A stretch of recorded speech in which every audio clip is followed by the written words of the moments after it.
Kung napipil mong may kulang sa'yo, Meron nga. Wow naman! ay, ako na yan. Sorry. Galing ah. Pera ang kailangan ko eh. Hindi ikaw. Putang ina.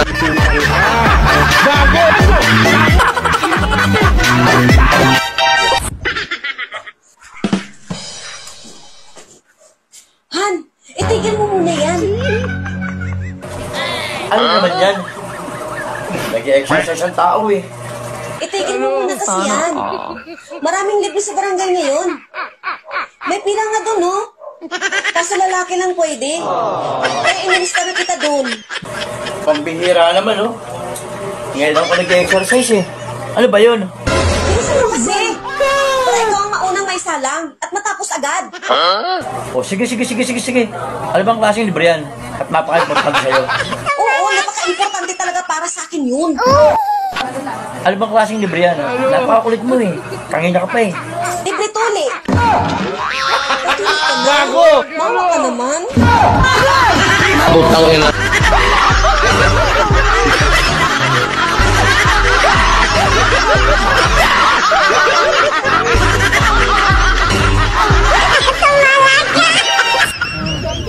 Naglamis! Anong naglamis? Kaya't ko ti arak! Sinong arak? Arakot mo! Wow naman! Eddie, arakap mo din. Putang ina. Magaling kang kupal ka! Gago!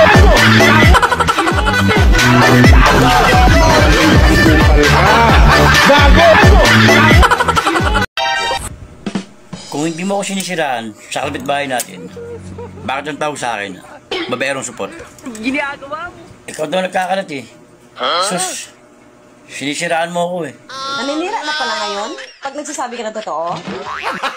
Dapat kasi, hindi mo sinasabi ang mga ganyang bagay sa kanila.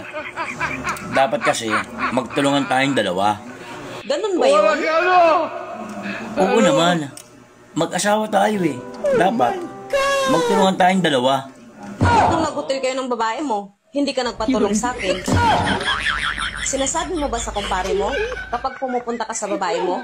At kung ano-ano ang ginagawa nyo, sinasabi mo ba sa kanya? Oo, sinasabi ko sa kanya. Kaya lahat ng sikreto ko, alam niya. Pinatagilid mo yung babae, ano? Oo, Pati sa CR, inaano mo, ano? oo nga. Tapos pinataas mo pa yung isang paa. Teka, bakit alam mo lahat? Pumunta ka ba doon? Yun din ginagawa ni kumpare mo sa akin eh, pag umaaris. Putang ina.